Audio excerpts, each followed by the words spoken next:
Il faudrait être crétin, suicidaire, pour faire sauter vos propres pipelines d'énergie. C'est la seule chose que tu ne ferais jamais. Les gazoducs sont la principale source d'énergie. Et votre richesse et surtout votre pouvoir de négociation sur d'autres pays. L'Europe a plus que jamais besoin de votre énergie à l'approche de l'hiver. Si vous ne pouvez pas fournir cette énergie, alors les pays comme l'Allemagne n'ont pas besoin de faire attention à ce qu'ils veulent. Vous êtes au milieu d'une guerre et tout le monde est là. Vous avez besoin de tous les moyens de pression que vous pouvez obtenir. Dans ces circonstances, il n'y a aucune chance que vous fassiez sauter Nord Stream 1 ou 2. Pas maintenant, évidemment.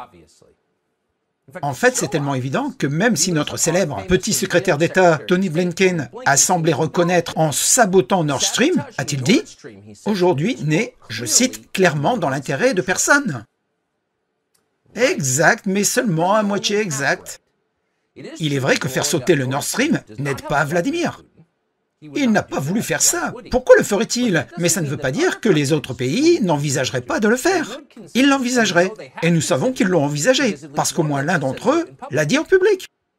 Début février, moins de 3 semaines avant le début de la guerre en Ukraine, Joe Biden a suggéré devant les caméras qu'il pourrait supprimer ces pipelines.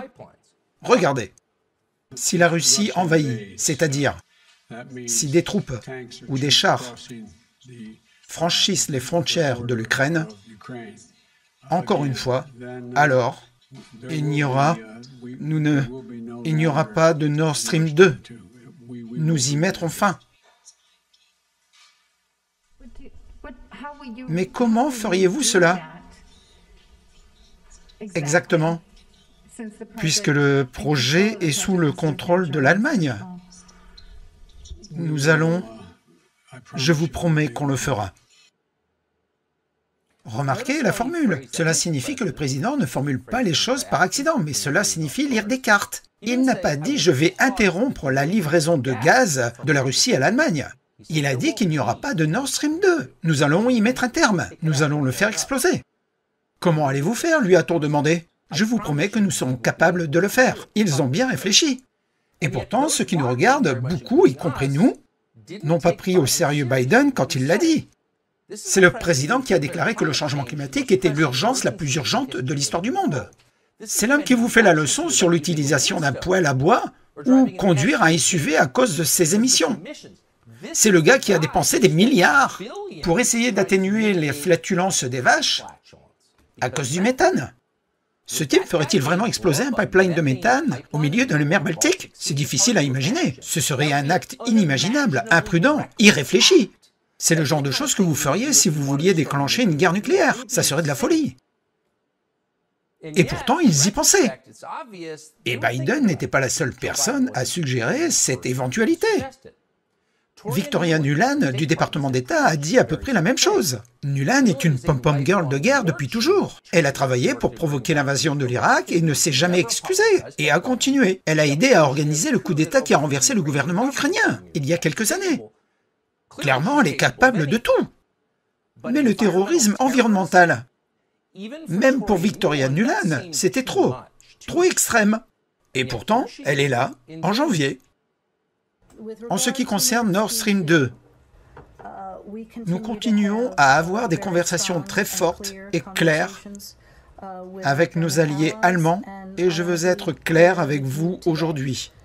Si la Russie envahit l'Ukraine, d'une manière ou d'une autre, Nord Stream 2 n'ira pas de l'avant. D'une manière ou d'une autre, nous arrêterons Nord Stream. Maintenant, avec du recul, ces mots font froid dans le dos. 8 mois plus tard, le gaz naturel se déverse dans la mer Baltique et dans l'atmosphère. Donc vous devez vous demander si l'administration Biden pourrait vraiment faire quelque chose comme ça. On ne peut pas le dire avec certitude, nous n'en sommes pas sûrs. Nous pouvons vous dire que des alliés proches de la Maison-Blanche Biden pensent qu'ils l'ont certainement fait. Radek Sikorski est un homme politique polonais, parlementaire européen, délégation de l'UE et des États-Unis au Parlement européen. Il est connecté. Il est également l'époux de la sténographe de régime Anne Applebaum du magazine Atlantique. Sikorski est si proche de Joe Biden qu'il a une photo de ces deux-là ensemble sur son profil Twitter. Alors, quand les pipelines ont explosé, Sikorski a réagi immédiatement. Et voici ce qu'il a écrit. Merci, USA. Donc une fois de plus, est-ce que l'administration Biden a vraiment fait ça? C'est difficile à croire, étant donné que c'est une atrocité. C'est effectivement un acte de terrorisme. Nous ne voulons pas porter cette accusation. Mais nous devrions vous dire que peut-être par coïncidence, aujourd'hui, un nouveau pipeline a été dévoilé. Un pipeline qui transporte du gaz naturel non russe dans à peu près la même zone que Nord Stream 1 et 2. C'est ce qu'on appelle le tuyau de la Baltique. Il a été inauguré en Pologne. Il transportera du gaz naturel de Norvège vers le Danemark, la Pologne et les autres pays voisins. Il est probable qu'il se porte très bien, puisque maintenant, il a moins de concurrence. C'est logique. Qu'est-ce que la Maison-Blanche dit à ce sujet? Comment rendent-ils compte pour ce qui s'est passé aujourd'hui? Eh bien, ils ne sont pas exactement enthousiastes, en refusant d'en assumer la responsabilité. Au lieu de ça, ils regardent le côté positif. Voici l'attaché de presse du président, notant que la destruction d'encore un autre pipeline d'énergie est une opportunité de plus, pour que vous achetiez une voiture électrique. Comme vous le savez tous, ces pipelines ne pompaient pas du gaz en Europe à cette époque. Et comme il n'a jamais été opérationnel, comme vous l'avez dit, et celui-ci n'est pas opérationnel depuis des semaines, parce que Poutine a militarisé l'énergie. Et nous l'avons déjà dit à de nombreuses reprises. Cela montre l'importance de nos efforts pour travailler ensemble afin d'obtenir des approvisionnements en gaz de l'Europe et de soutenir les efforts pour réduire la consommation de gaz et accélérer une véritable indépendance énergétique en passant à l'économie de l'énergie propre. Oh, le passage à l'énergie propre dit que des personnes peuvent très bien être responsables.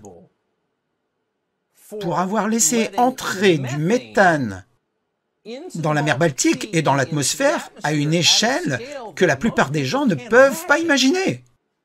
Les gens qui vous font la leçon sur votre SUV ont peut-être soufflé la mise en place d'un gazoduc et a créé l'une des plus grandes catastrophes de notre époque dans son effet sur l'environnement. S'ils ont fait ça, ça sera l'une des plus folles, les choses les plus destructrices qu'une administration américaine n'ait jamais fait. Mais ce serait aussi totalement cohérent avec ce qu'ils font. Que font-ils? Ils détruisent des gens. Ils n'ont rien construit, pas une seule chose. Au lieu de ça, ils détruisent et profanent des statues historiques, jusqu'à la Constitution, aux infrastructures énergétiques, et personne au Congrès n'essaie d'arrêter tout ça. Ils se préparent juste aux inévitables retombées. Ce soir, le Sénat vient d'avancer un projet de loi sur les dépenses avec 35 millions de dollars pour le département de l'énergie afin, je cite, « se préparer et répondre aux risques nucléaires et radiologiques d'un incident en Ukraine ». Quoi? Ce projet de loi de dépenses porte également sur les dépenses totales des États-Unis pour l'Ukraine. La guerre, mais aussi le financement de son gouvernement et de l'énergie pour l'Ukraine. 67 milliards de dollars à la veille de ce qui pourrait être une perturbation économique massive ici, à notre économie. 67 milliards de dollars, c'est combien? C'est plus que l'ensemble du budget de l'armée russe de l'année dernière.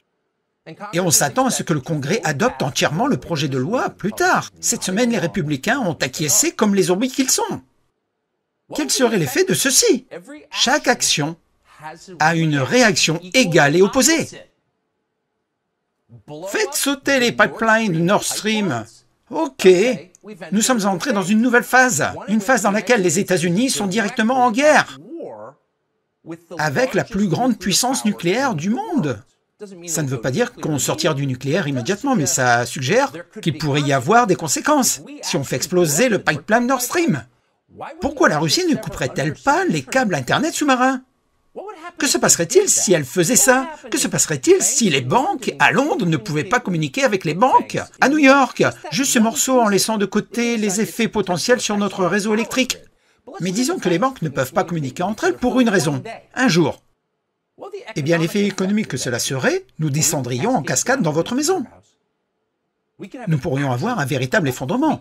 Nous pourrions nous retrouver très rapidement dans les conditions du tiers-monde. Ce sont les enjeux.